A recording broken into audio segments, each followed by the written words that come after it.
कि daily Vaser को permanent करने के लिए स्टेट का होना ज़रूरी नहीं है। फिर रही बात जो स्टेट की बात वो कर रहे हैं, उसके लिए सबसे ज़्यादा फ़ायदा तो सरकार को है, चीफ मिनिस्टर को है और उनकी कैबिनेट को है। आम आदमी को उससे क्या फ़र्क पड़ने वाला है? तो ये तो अब एलजी साहब ने कहा है कि पुलिस डिपार्टमेंट मेरे पास है और बाकी जो मेरे पास फाइल आई है कोई भी पेंडिंग नहीं है और मैं रोकता नहीं हूँ। अगर इनकी ट्रांसफ़र की बात है तो इनकी सिफारिश मानी जाएगी, लेकिन ये वो नहीं चाहते हैं। इसीलिए हमने ये कह दिया है कि अगर आपसे ये सरकार नहीं चल रही है, आप स्टेट के चीफ मिनिस्टर हैं, आप यूटी के चीफ मिनिस्टर की हैसियत से काम नहीं कर पा रहे हैं, जो कि करने में कोई ख़ास प्रॉब्लम नहीं है, तो आप ऐसा कीजिए, आपकी अगर ईगो हर्ट हो रही है तो आपके पास 50 एमएलए हैं, आप उनमें से जो एक काबिल एमएलए है उनको चीफ मिनिस्टर बना लीजिए। कॉन्स्टिट्यूशन में इसका प्रावधान है। आपको लगता है ये मुमकिन हो पाए? बिल्कुल मुमकिन है। अगर इनकी ईगो हर्ट हो रही है कि मैं यूटी का चीफ मिनिस्टर हूं और मुझे काम करने के लिए बोल रहा हूं, तो हमारा ये कहना है कि आप फिर बहुजन समाज पार्टी के हवाले 50 अपने एमएलए कीजिए, क्योंकि हिंदुस्तान में उत्तर प्रदेश में बहन कुमारी मायावती से बड़ा एडमिनिस्ट्रेटर चीफ मिनिस्टर कोई नहीं हुआ है। हम आपको 5 महीने में ये जम्मू कश्मीर में जो 30-35 साल पहले आग लगाई थी उसको भी बुझा देंगे, कैजुअल को भी परमानेंट कर देंगे और जो नई एम्प्लॉयमेंट पॉलिसी है उसको भी लेंगे। जो 1.5 लाख के करीब बैकलॉग पड़ा हुआ है, हम उनको भी फिलअप कर देंगे। और हमारा वायदा रहा कि हम गवर्नमेंट ऑफ इंडिया से पैसे नहीं इसके लिए मांगेंगे। यहाँ इतना पैसा है, गवर्नर जगमोहन जी ने कहाँ से पैसा लाया था? उन्होंने तो लिया ही नहीं था सेंटर से, उन्होंने यहाँ से पैदा किया था। तो मेरा कहना ये है कि ये गवर्नमेंट जो है, नेशनल कॉन्फ्रेंस की गवर्नमेंट, इनकी ईगो हर्ट हो रही है। ये नौजवानों को कुचलने में इनको मजा आता है, क्योंकि इन्होंने 35 साल पहले भी नौजवानों को ही जिस आग में झोंका था, ये भी इन्हीं की कारस्तानी। नमस्कार, आप देख रहे हैं द नॉर्थ लाइन डिजिटल। मैं हूं रूहानी। हाल ही में जम्मू कश्मीर के मुख्यमंत्री ने कुछ ऐसा कह दिया जिसके बाद सियासी गलियारे में हलचल सी मच गई है। उन्होंने कहा कि अगर विधानसभा भंग कर नए सिरे से चुनाव कराकर मेरा इस्तीफा मानकर जो है यहाँ पर स्टेटहुड की बहाली होती है तो मैं राजी हूं। मेरे साथ हाजी शाख मोहम्मद साहब हैं, जो लगातार जम्मू कश्मीर से जुड़े हुए तमाम मुद्दों पर अपना जो है वक्तव्य रखते हैं और लगातार चर्चा करते हैं। इनसे बात करने की कोशिश करेंगे कि उमर अब्दुल्ला की स्टेटमेंट को कैसे देखते हैं और क्या परिस्थितियां 8 महीने के बाद ही सरकार के लिए बदल गई हैं। हाजी साहब कैसे देखते हैं कि वो कह रहे हैं कि मैं इस्तीफा भी दे दूंगा, विधानसभा भी हम भंग कर देंगे, चुनाव भी करवा देंगे, आप स्टेटहुड दे दीजिए। नमस्कार मैम, आपको और आपके ऑडियंस को भी। ऐसा है मैडम, मैंने स्टेटमेंट उनकी सुनी है। वो कह रहे हैं कि एक अखबार के माध्यम से, वो कौन सी अखबार है उसका नाम नहीं बताया उन्होंने, और सही मायनों में ये जो नेशनल कॉन्फ्रेंस है ये इस जिद पर अड़ी हुई है कि मुझे किसी अनएम्प्लॉयमेंट पर काम नहीं करना, किसी डेली वेजर का काम नहीं करना, चाहे उसके लिए कुर्सी छोड़ दे। मैडम, जहाँ तक मैं जानता हूँ कि डेली वेजर को परमानेंट करने के लिए स्टेट का होना ज़रूरी नहीं है। फिर रही बात जो स्टेट की बात वो कर रहे हैं, उसके लिए सबसे ज़्यादा फ़ायदा तो सरकार को है, चीफ मिनिस्टर को है और उनकी कैबिनेट को है। आम आदमी को उससे क्या फ़र्क पड़ने वाला है? तो ये नेशनल कॉन्फ्रेंस और भारतीय जनता पार्टी का ये गेंद खेल रहे हैं एक दूसरे पर।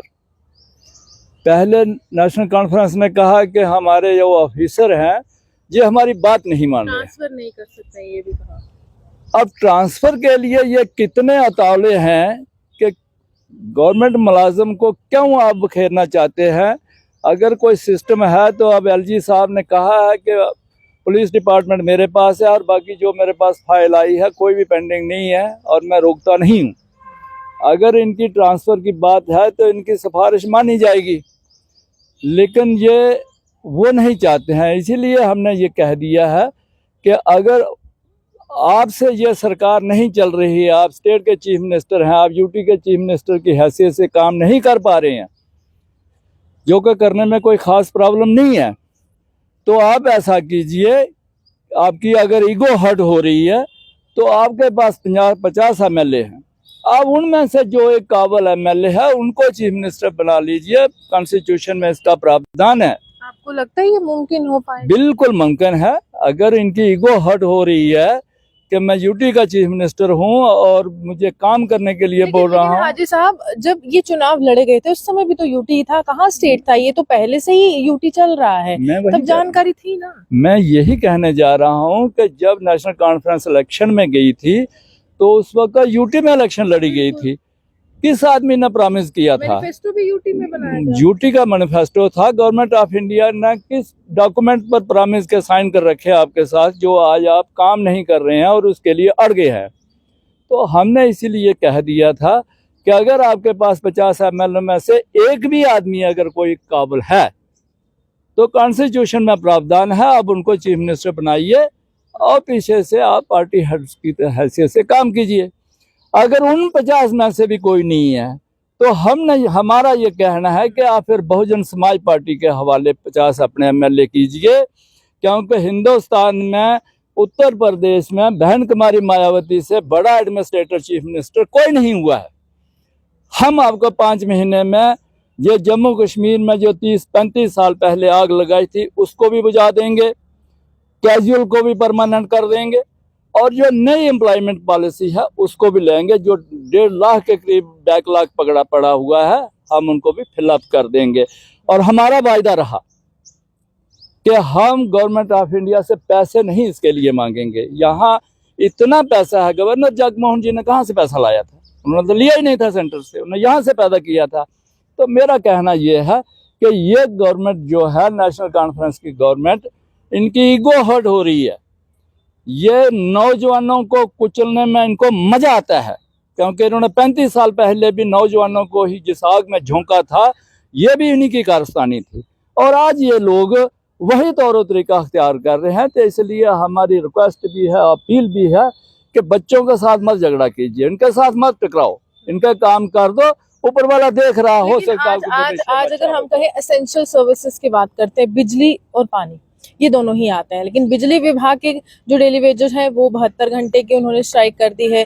अब जो पानी का विभाग है पीएचई के, वो भी कह रहे हैं कि हमें विश्वास नहीं है जावेद राणा पर जो इस विभाग के मंत्री हैं। 6 महीने की कमेटी का इंतजार नहीं कर सकते, पेंडिंग रिलीज नहीं किया है उनका। इसको कैसे देखते हैं? क्योंकि दोनों ही सड़कों पर है। मैडम अगर आपको याद होगा तो हमने पहले दिन ही किया था, कह दिया था कि ये जो कमेटी बनाई गई है ये आईवाश है। कमेटियों के रिकॉर्ड इनके पास हैं, बायोमेट्रिक के सब रिकॉर्ड इनके पास मौजूद हैं। ये करना ही कुछ नहीं चाहते थे, ये 6 महीने निकालना चाहते थे, अब वो उससे भाग निकले हैं। और रही बात जो स्ट्राइक पर गए हुए हैं, तो बहुजन समाज पार्टी का हर कैजुअल डेली वेजर का को समर्थन है और ये स्ट्राइक पर जाने का उनका कॉन्स्टिट्यूशनल राइट है उनके पास। तो आप उनका समर्थन कर रहे हैं पूरी तरह से जो स्ट्राइक पर गए? बहुजन समाज पार्टी जो हमारी